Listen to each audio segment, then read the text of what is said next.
This is the Six Man Show, an Orlando Magic podcast, with your hosts Luke Sylvia and Jonathan Osborne, covering all things Magic basketball. By fans, for fans. Go Magic.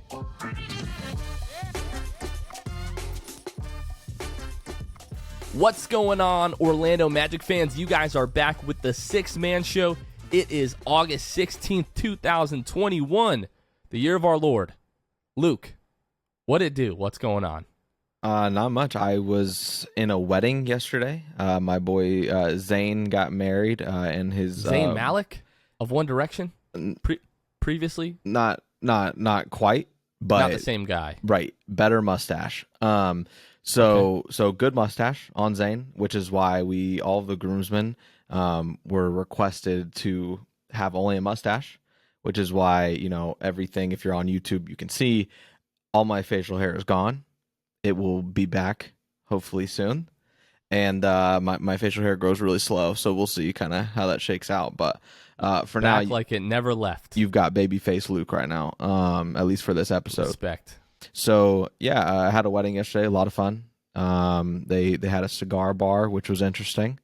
Partook in a little cigar action there, and it was a fun time. A lot of good times. And really happy for obviously Zane and Hannah. So great wedding. Hot take, maybe not so hot take. Cigars are disgusting. I mean, I've tried them. I've tried cheap cigars. I know people are gonna be like, "Oh man, you gotta have an expensive cigar."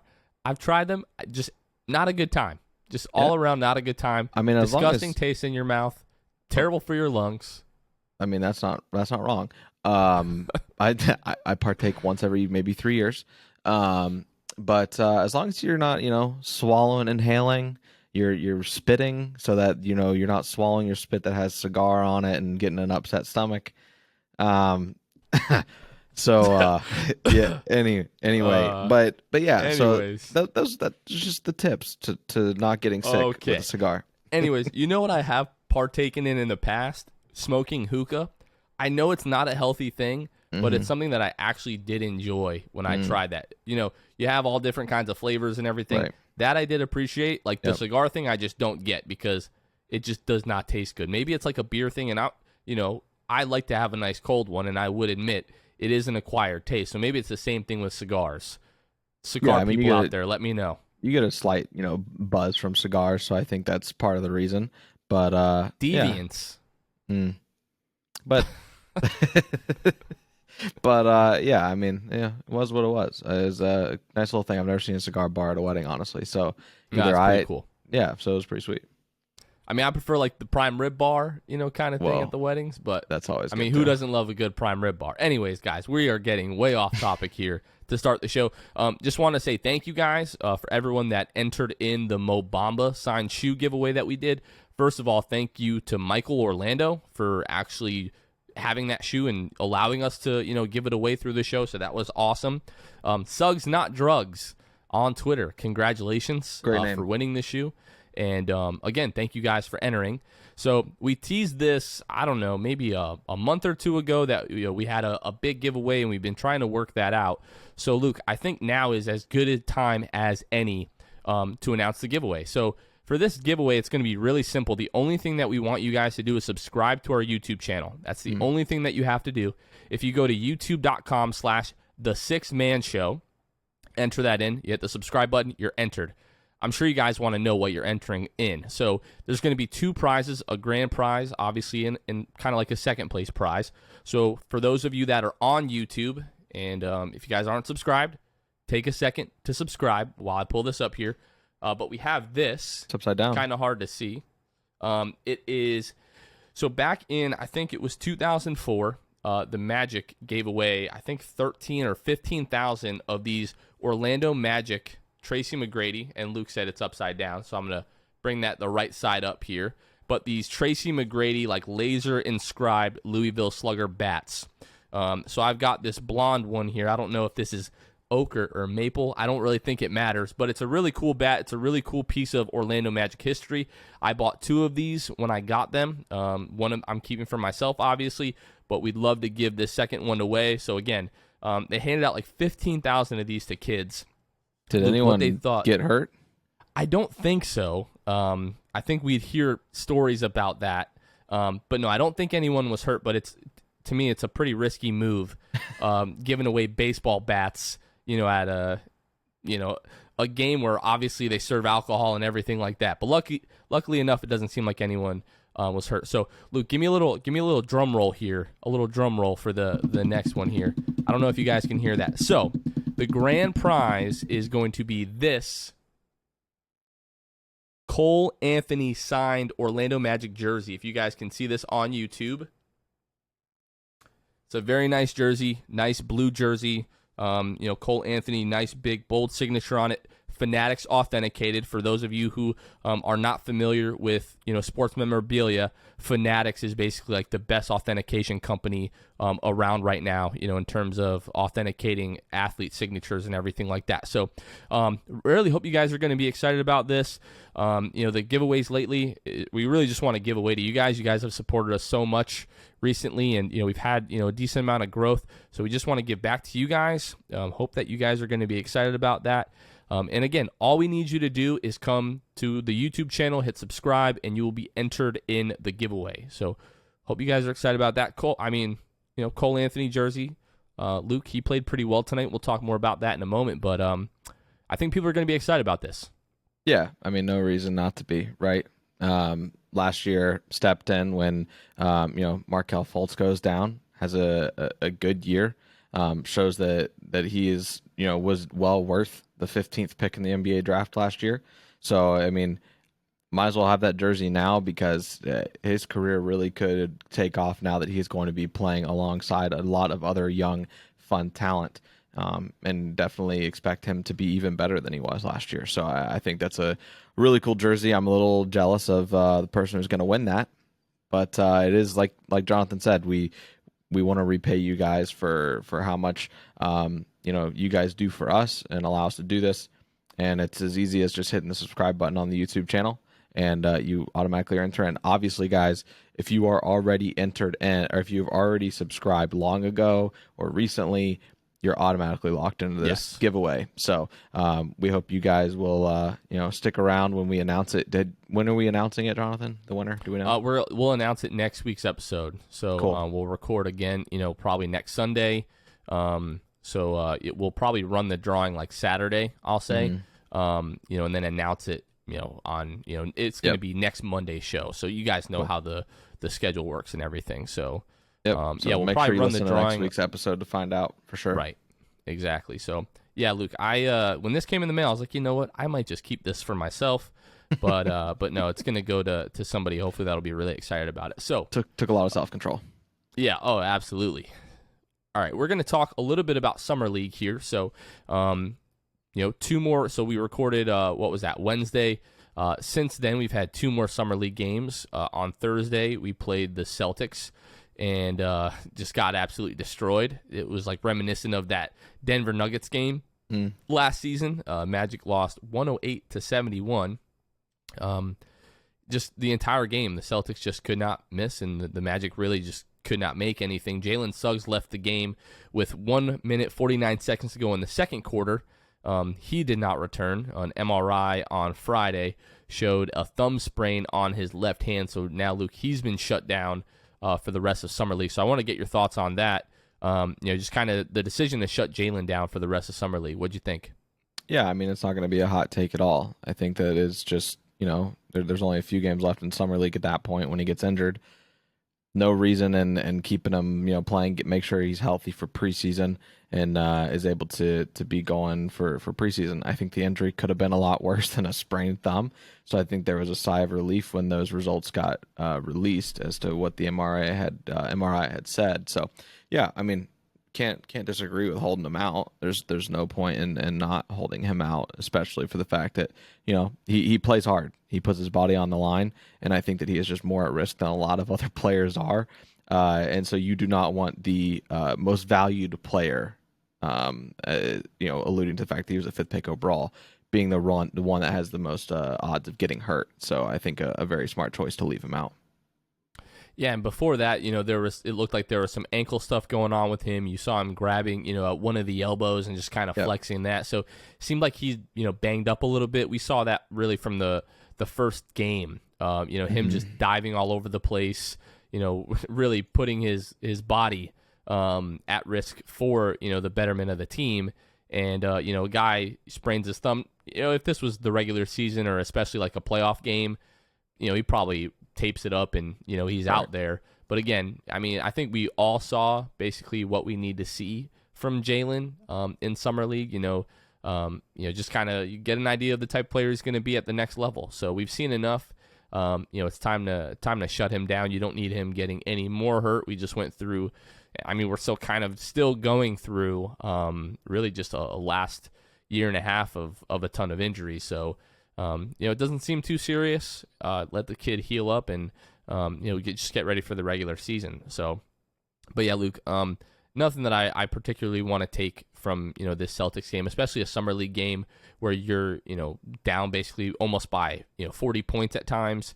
I'm not going to overanalyze this. And then tonight, an 89-76 win against the Houston Rockets, where we saw Cole Anthony really have his best game of the Summer League so far. So ends the night with 15 points, 7 rebounds, 3 assists, 2 blocks, did have 5 turnovers, shot 6 of 13 from the floor, 2 of 3 from the three-point line. So, last Thursday's episode where we were talking about, it's way too early to start panicking and getting all upset about, Cole Anthony's shooting struggles.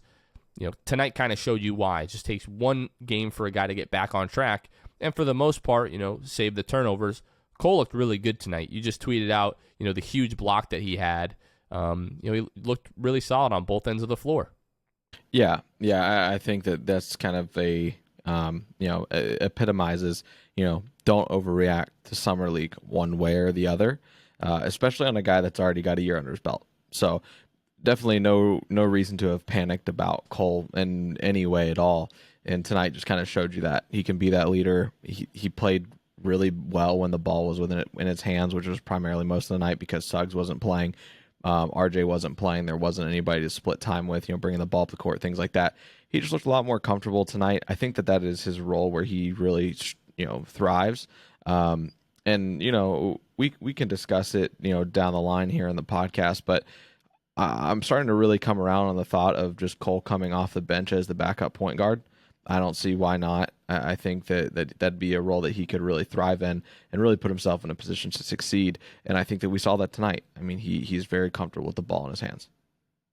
So I think a lot of it is just going to come down to, like John Hammond alluded to a couple weeks ago, the Magic are hoping that Markelle is going to be back at the start of the season, if not shortly thereafter. And a lot of Cole's role this season is going to come down to just whether or not Markelle is ready to go at the start of the season.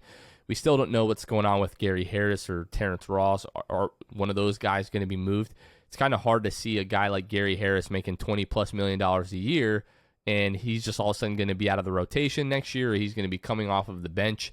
I don't think we'll see Gary Harris and Terrence Ross, come off the bench, especially in the case, if Markelle is healthy. But I think ideally one of those two guys is moved. I think I would probably prefer Gary Harris to be moved.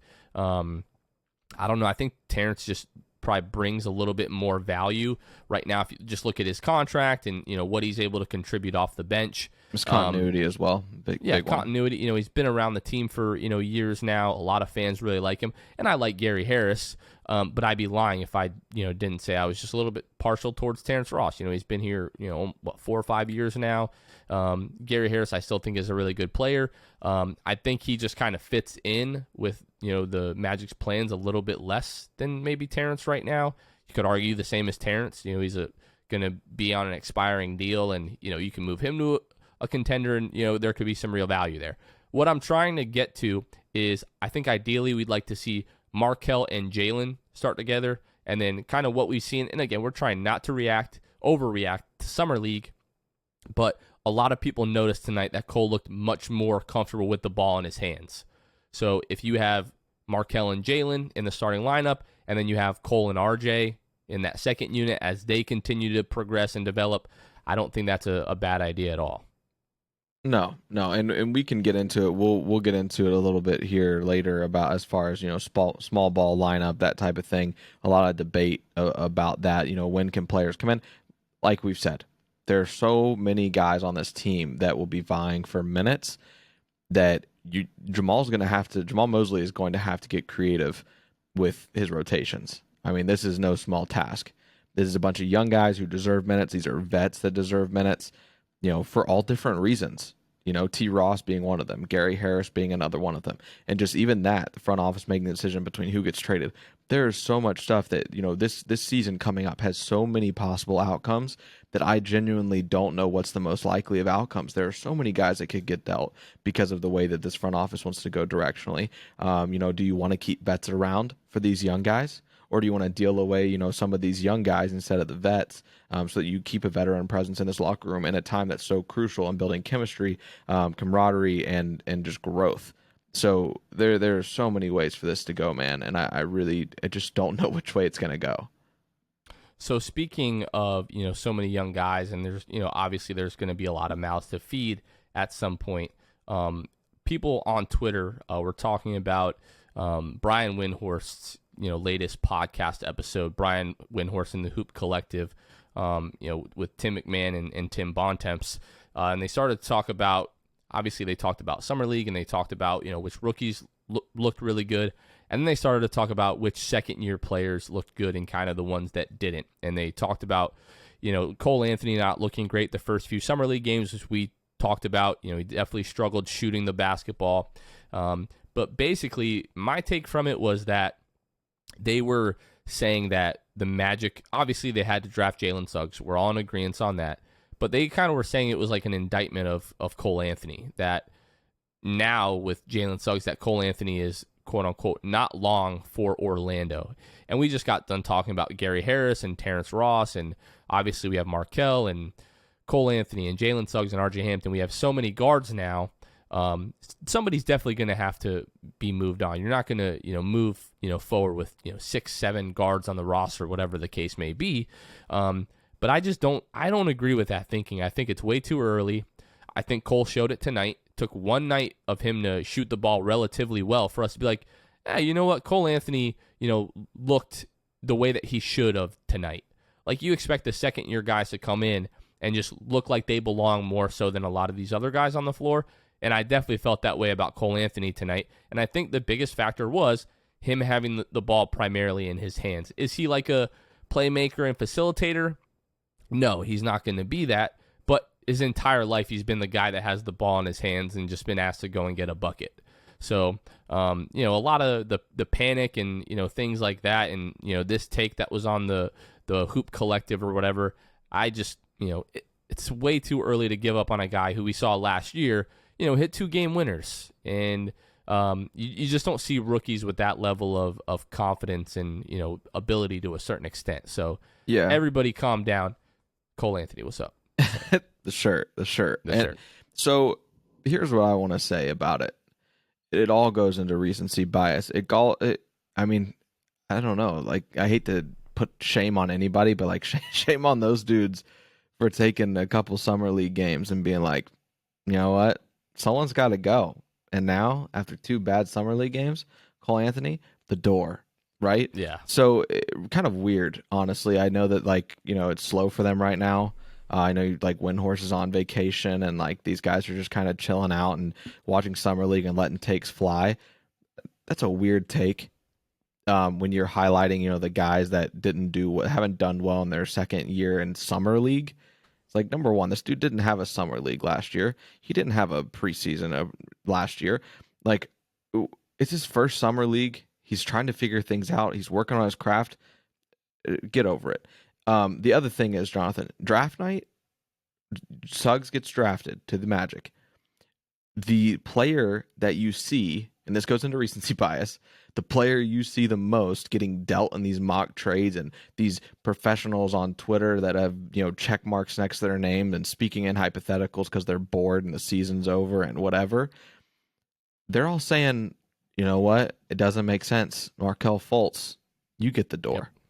It's like, why? Why do these guys need the door? We're at a time where small ball is at one of the all-time Do highs, you and you're know telling why? me, I will tell you why right now. They don't watch the games. yeah, Let me clap a little louder. They don't watch the games. And this is like, I hate to like toot our own horn or whatever, but this is why we exist, yeah. because like the national media rarely talk about the Orlando Magic, and when they do, they just show you that they don't know what they're talking about, that they No, don't when watch the games. when I'm when sorry they, to yeah. interrupt you, but it just drives me Nah, nuts. and it's true, and it's when they do mention the Magic, it's usually because we're in a trade where one of our good players gets traded for a bag of chips, and just because they want to see our player play somewhere else. Well, I got news for you guys. There's a lot of young talent on the roster. This front office is just getting started. Jamal Mosley is just getting started. Stop dealing our guys away. Stop saying that guys are going to be gone because they drafted the best player available, which, by the way, analysts tell you to do all the time. Like these guys, probably the very guys that said this, Bontemps, Windhorst, and whoever you said else, Tim McMahon. These are the same guys that probably preach no matter what, even at the 5 spot, best player available. And then you draft Suggs, and it's like, oh, you know what? Because of that, that's a no-no, right? You drafted Suggs, you're really clogging up the guard position. Cole Anthony, he had a couple bad summer league games, you're out of here. While 2 weeks before this, it was Markelle Fultz was the one that was out of here. So these guys really they're just throwing stuff out. They don't really mean what they say. They won't remember they said that, by the way, Jonathan, halfway through the year when Cole is playing well in a lineup coming off the bench. I always knew it. I always knew he was going to be a killer. Yeah, we exactly. always knew. Yeah. Yeah, young, promising talent. What a steal at 15. Shut up. Do you remember being in science class in like middle school and high school, and you go sharpen your pencil, and you be sitting at your desk, and you're waiting for the teacher to turn around, you're looking up, and you're just flinging the pencil up into the ceiling, hoping it's gonna stick. That's what some of these takes feel like a lot of times. They're just throwing everything out there, hoping eventually they'll be able to pull up a tweet from 6 months ago saying, "Oh, look, see, we told you Cole was going to be gone," and hopefully that's not the case. And nobody but Magic fans are going to remember that take either, so they know there's not going to be a lot of backlash when that doesn't happen. When Cole doesn't turn into a journeyman and trying to find his way somewhere else in the league, it's like, dude, these guys are all growing still. Not to mention this front office doesn't even know who's going to pan out, right? Like they just hope. And so these guys have no idea. Nobody can tell the future. A year from now, who knows? If you dealt Cole Anthony, it ends up being a major contributor to a team. That's terrible. You don't want to do that. So why not just ride it out here, and we can get into that. But that's kind of a wild take that was on that One Horse podcast for sure. All right, well, we're gonna step down from our Cole Anthony soapbox here now. So let's talk about Franz Wagner. So tonight, Franz, 13 points, 3 rebounds, 3 steals, 5 of 9 from the floor, and he missed I want to say 2 or 3 gimmies. I would say he probably makes those 9 times out of 10. 1 of 1 from the 3-point line. I mean, we've talked about, how we felt about Franz, really the night of the draft and then the first couple of summer league games. And then when you start comparing him to guys that went, behind him, you pointed out in Moses Moody in his last game, shot what was it, 5 of 5 from the floor, 3 of 3 from the 3-point, didn't miss a shot, ended up with 13 points or whatever it was. So when you do that, it's was it the right pick? I think obviously way too early to start making, widespread conclusions on whether or not this was the right pick, but is your feelings and your thoughts around Franz, is that evolving at all? Has that changed? I think I'm just trying to stay even. I think that's where I'm at. What do you like about Franz so far? I think, and Josh Robbins pointed this out in a tweet tonight. He said that he was really, focused in on Franz and just seeing what he does well. And he talked about, he's a talkative team defender. Let's see the tweet here. Yeah, I'll just read it real quick. He's been, he said, "I've been watching the 8th overall pick, Franz Wagner, closely tonight. And one of the things he does well for a 6'9" player is run the floor. He's an alert, talkative team defender, has also looked increasingly comfortable as these games have progressed."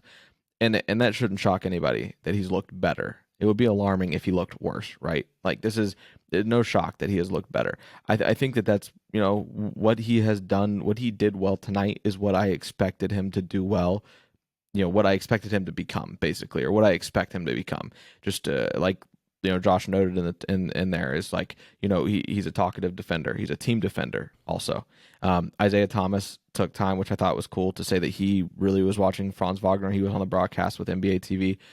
He had said, he's Pistons Isaiah Thomas. Yes, not Pistons Isaiah. Not the marathon continues Isaiah Thomas. That's the they gave up on me Isaiah Thomas. Right. Dropped 80 some in a game recently or something ridiculous on some summer league run. Pro-Am. Yeah. So no, I think that was the biggest thing. But Isaiah Thomas kind of pointed out tonight, like something that we've said in the past. I think I said it last week. Franz cuts well. He's good off ball. Seemed to be at the right place at the right time, which all comes with IQ. I think that there was a lot of encouraging things we've seen the past 2 games from Franz Wagner. Despite the last blowout that was had, I think Franz Wagner just looks more and more comfortable. I mean, he's a guy who's getting into a system. He's young. Mo Bamba talked about it in an interview. They pulled him aside for a sideline interview and just said, he's young, but he's he knows a lot. And he's a team defender. So I think that the consensus around Franz Wagner is about the same. And I don't think that I've wavered from saying I don't think that he'll ever be an all-star. I think he is always just going to be the guy who makes everybody's lives easier and be that defender that he is. And I think that, as long as the offensive part of his game comes around here, he continues to work on his, off-ball movements. He's never going to be a guy that has the ball in his hands in crunch time, not in my opinion. So as long as he learns to continue to be, how to play off ball, I think he's well on his way to being, a decent player in the NBA. I think I mentioned that on one of the recent episodes that he just didn't totally look comfortable and didn't totally look confident yet.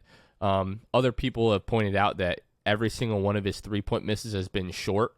They're online, they're just short. And to me, if it was all over the place and there were air balls and bricks and everything, I'd be a little bit more concerned. But it's just like it's the Nikola Vucevic before he started knocking down the 3 at an efficient clip. They're just all short, which I think obviously he's coming from the college game to the NBA game, so it's further. So I can understand that, but I think that's something that he'll be able to fix.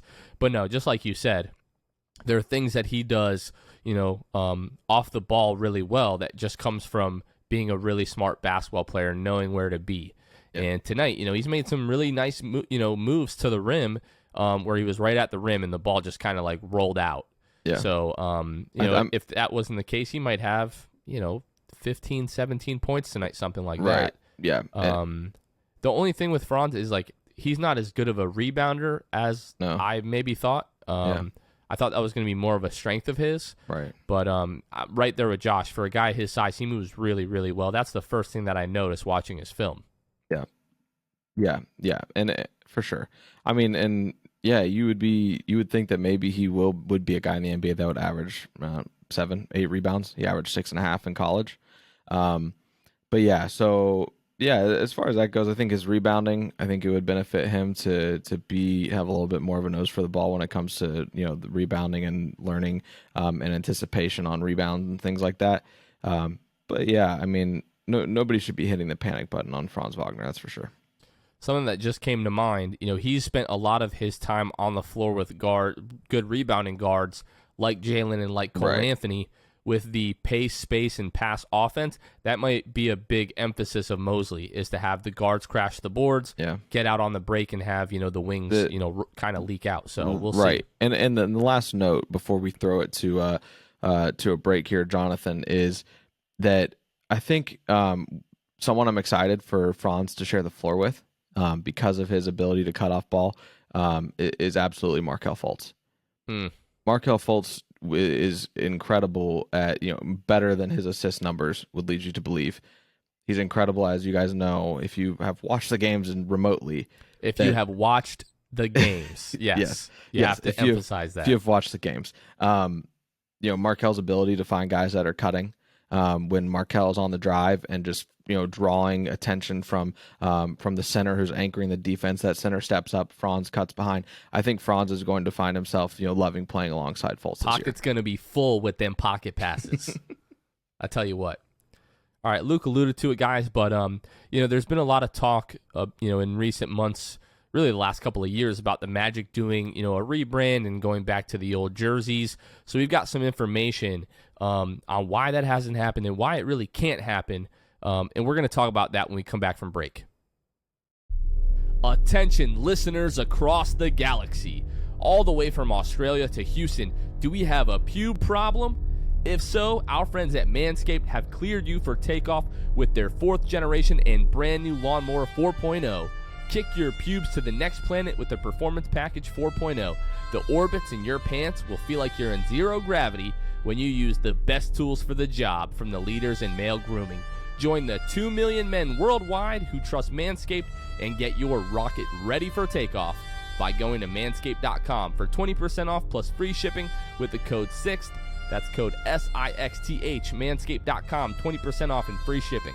And ready for an out-of-world experience, fellas? Look no further than the Performance Package 4.0 from Manscaped that has just taken off in not only the USA, but Canada, the UK, across Europe, Australia, South Africa, and Singapore. Inside this package, you'll find their Lawnmower 4.0 trimmer, Weed Whacker ear and nose hair trimmer, Crop Preserver ball deodorant, Crop Reviver toner, Performance boxer briefs, and a travel bag to hold your whole solar system. The Lawnmower 4.0 also has a 4000K LED spotlight you can turn on and off when needed for a more precise shave throughout your travels across the universe. So get 20% off plus free shipping with the code SIXTH at manscaped.com. That's 20% off and free shipping with the code SIXTH, SIXTH, at manscaped.com. For a clean Trinity and beyond, your space balls will thank you. All right, Luke. So everyone knows the Magic jerseys are pretty famous. When we talk about the old pinstripe, back in the Shaq and Penny days, the black pinstripes, the white pinstripes, the blue pinstripe jerseys. When you look at the Tracy McGrady era, the blue Stars jersey especially. But so many people, are not really fans of the Magic current logo, the jerseys, really just the branding as a whole. And it seems like every few weeks, there's a designer, that is doing some type of mock-up for the Magic to kind of bring back or kind of rebrand with an homage to those old pinstripe jerseys. Okay. We have it on, really, really good source as to why the Magic haven't done that. And it's really because the Magic can't do that. So we have a source that has told us that it really comes down to Nike and the fact that, the Nike deal that the NBA signed back in, I think it was 2017 and goes all the way through 2025, the current jersey deal, teams can't just rebrand whenever they want, and they can't go back to these throwback jerseys whenever they want. The last throwback jersey that we had was in the 2018-2019 season, which was the 30th anniversary season for the Magic. So they were able to go back to those blue pinstripe jerseys, which, in my opinion, are hands down, without a doubt, it's not even close, the best jersey in NBA history. That electric blue jersey with the white pinstripes, especially when you add the Nike cut on top of it, just the way that the Nike, jerseys are tailored. I just think those are by far and away the best jerseys in NBA history. The 2018-2019 Orlando Magic Classic jerseys, I will put them up against any jersey in the history of existence. I don't care what it is. But the Magic really can only go back to those throwback type of jerseys like every 5 years right now. So we have another 2 seasons to get through, not including this one. So I guess it's 3 total before we can get back to those jerseys. So the organization can't really just come out and say this. So it's gonna wanted to get out there to fans so they kind of know it's gonna be nice when those jerseys are out there and we're in the Eastern Conference Finals and getting to roll those bad boys out in here in a few years. I mean, that'll be exciting. So there's that. Yeah, but anyways, just wanted to kind of run that past you guys really quickly because I found that pretty interesting. All of us, we're sitting here kind of blaming the Magic that they won't do what the fans want them to do, and it's not exactly the case. They can't exactly do what the fans want. It doesn't sound like it's entirely their fault. So we'll go beyond that. But Luke, you alluded a little bit to kind of the potential for the Magic to play small ball, and I know you wanted to get into that. Yeah, so let me find it here real quick. Magic Fanatics on YouTube made this video. It was about a 16-minute video. I watched all of it. And the headline, the caption of it is removing all doubts about Jalen Suggs' fit with the Orlando Magic backcourt. And in it, he made some really great points. There's been a lot of debate, right, about how can we get guys like how can we get guys like Markelle, Jalen Suggs, RJ Hampton, Cole Anthony on the court at the same time? They're all guard heavy. We know this. This is the big debate. And he really drew some good comparisons, not necessarily like, player wise, but formula wise. One of the examples he had was last year. Kyle Lowry. The Raptors had a lineup of Kyle Lowry, Van Vliet, and Norman Powell. I mean, none of those guys are over 6'4", 6'5", and Powell was out there playing small forward, and it was a really effective lineup until Lowry went down with injury, as he noted in the video. But the one that made the most sense, and it has some parallels in terms of what it would look like on the court, was Oklahoma City when CP3 was there. It was CP3, SGA, and Dennis Schroeder. They didn't start necessarily together, but they were their end crunch time lineup. And in that instant, man, I mean, CP3, Markelle Fultz. I mean, in terms of being floor generals, Markelle Fultz has a way to go. Obviously, I'm not saying he's CP3, so calm down. But I am saying they both thrive with mid-range jumpers. I'll say, Markelle maybe not as great of a three-point shooter, but that's be yet to seen. We had a small sample size last year. But yeah, I think that they're, Markelle and CP3 kind of being the floor generals there. SGA being the kind of do-it-all person there for OKC. That's something that Suggs can be. I think that he can be a do-it-all player, whatever it might be. Try to hit an open three, drive to the basket, kick it out to a guy then like Schroeder. In this instance, who could be whoever you wanted. It could be Cole Anthony. It could be RJ Hampton, excuse me. And RJ Hampton, and just kind of benefiting from guys like Markelle and Jalen, penetrating in the paint and kicking the ball out, and then moving off ball, those types of things. So, and it went well for those teams relatively. Like I said, Raptors went well for them till Lowry goes down, right? CP3, SGA. I mean, that OKC team, that lineup proved to be very good, especially down the stretch. So even in crunch time, you roll out a lineup like that, would be a lot of fun to be able to see kind of what that small ball lineup looks like, because they don't have a choice right now, Jonathan. I mean, they have so many guys, not so many minutes to distribute. That's just one example of something that could end up working, and something that we very well could see, despite so many people on Twitter telling me that RJ Hampton can't play the three. He's not big enough. We're moving more and more toward that positionless basketball. And if not, it's already there. There's no reason to think that can't happen this year. So again, I know you're not doing like one-to-one player comparisons.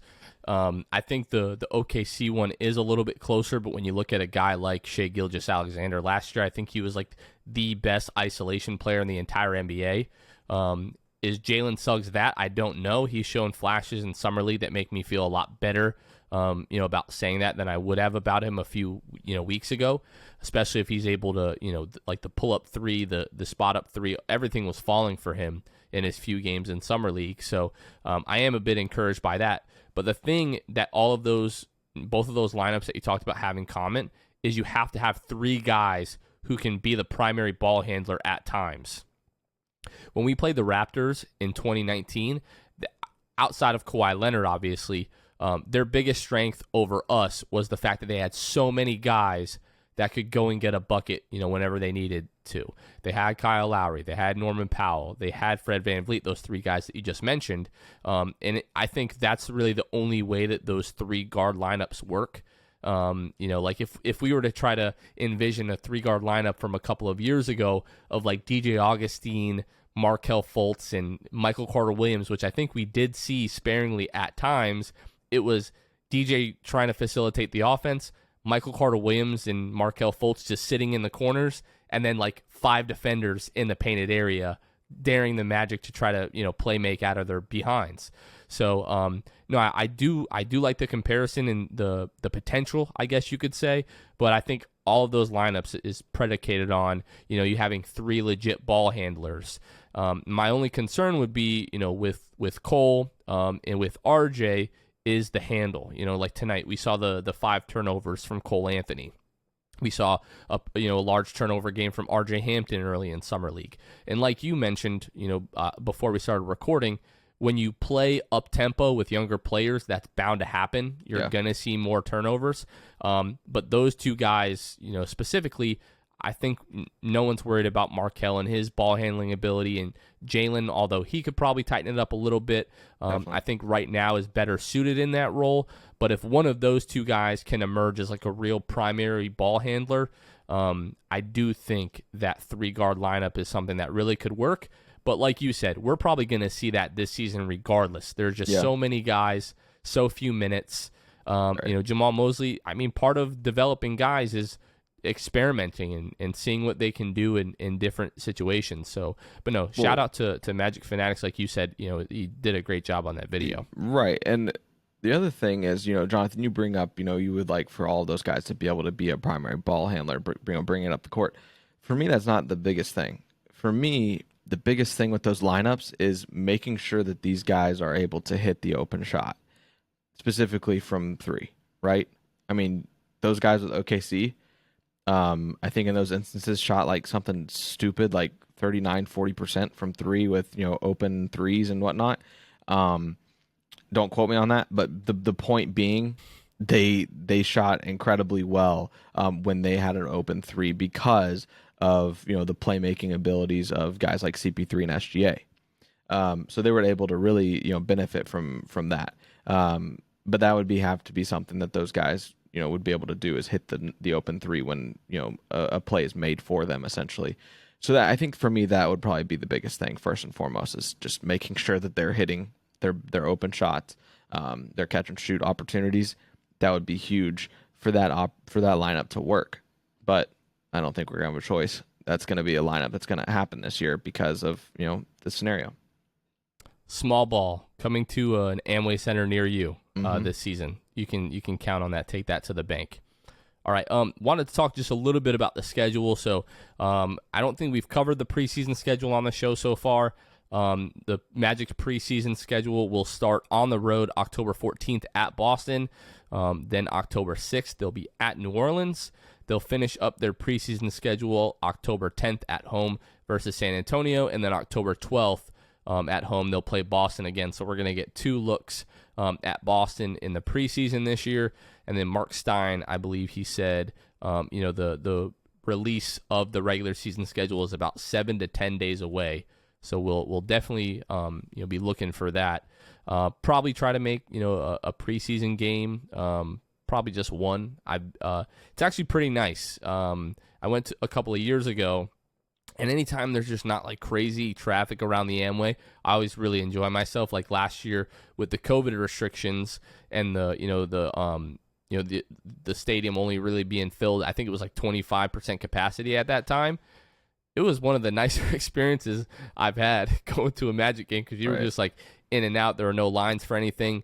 But it will be good to have fans back in the Amway. So, but Luke, before we go ahead and wrap up, anything else that we want to say here? I don't think so.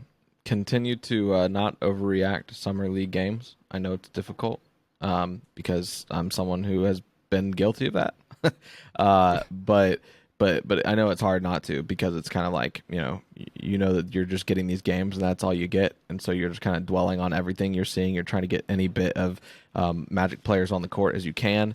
And I think that, the biggest thing is feel free to be a critic. Feel free to say, I wish they would do this different, whether it be tighten up handles, whether it would be, not be so turnover prone or hit the open shot. Feel free to do that. But please don't say like count a player out this year just because of a few summer league games, because there are a handful of summer league games and then there's 82 regular season games. One of those is a better sample size than the other. I will let you guys figure out which is which, and make your judgment then, because there will be far more opportunities and your takes will be a lot more valid. Yeah, like don't overreact. Everybody is entitled to their opinion, obviously, but do your best not to like panic and say, "Oh, this guy's a bust," or Right. we need to trade this guy. It's totally fine to be concerned. Like the first few games, it was totally okay to be like, "Oh, I'm a little bit concerned about Cole Anthony that hasn't looked great." I think he cleared up some of those question marks tonight, I would hope.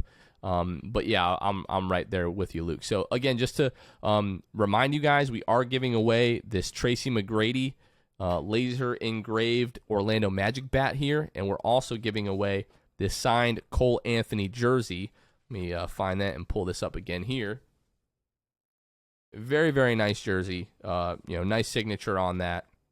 All you guys have to do is subscribe to our YouTube channel, and you guys are entered in that. Like Luke said, if you've already previously been subscribed to the YouTube channel, congratulations and thank you. But you're already in the giveaway, so you have a chance to, win both of those. Again, the Cole Anthony will be like the first place, grand prize, and then the Tracy McGrady bat will be like the second prize. And we'll probably run that giveaway like next Sunday sometime, and then it'll be announced on the podcast, and we'll get in touch with the winner and everything like that. So anyways, guys, we got one more summer league coming up. I believe it's tomorrow night, if I'm not mistaken, against the Detroit Pistons. I don't think we have any word on like Cole Anthony or RJ Hampton, if either of those guys are going to play. Jalen Suggs is going to be out. He's going to miss that game. We don't know if Cade Cunningham is going to play. I think he missed one of their most recent games, but that was a back-to-back, I believe. But that'll be pretty interesting. Well, and then I did have one more thing, Jonathan. When should they be expecting, our listeners be expecting the debut of Shoot the Shot? Oh, you're right. This Thursday. So coming up this Thursday, we'll record that Wednesday night. If you guys aren't aware, I think we talked about it on the last episode, and we made some announcements to the social media pages. But we're starting a Thursday show that we're calling Shoot the Shot, where we'll talk more like high-level, league-wide NBA stuff, news, react to games, rumors, all that kind of stuff. But there will be a healthy dose of some randomness in there. We'll talk food, video games, life, music, movies, pop culture, all that good stuff. So be on the lookout for that. It's going to be on this same feed, on this same podcast feed. So you guys don't have to subscribe to anything new. It'll just be there, and hope you guys will enjoy that and check that out. But good call, Luke. But yeah, other than that, you guys are listening to the Six Man Show. For Luke, this has been Jonathan. We will catch you guys next time. See ya. Thanks for listening to the Six Man Show. Be sure to subscribe on iTunes, Spotify, Google Play, and Stitcher to get new episodes downloaded directly to your phone. Please take a minute to give us a 5-star rating and a review. It would really help us out a lot. Follow us on Twitter and Instagram @Six Man Show, and like us on Facebook. We'll catch you guys next time. Go Magic.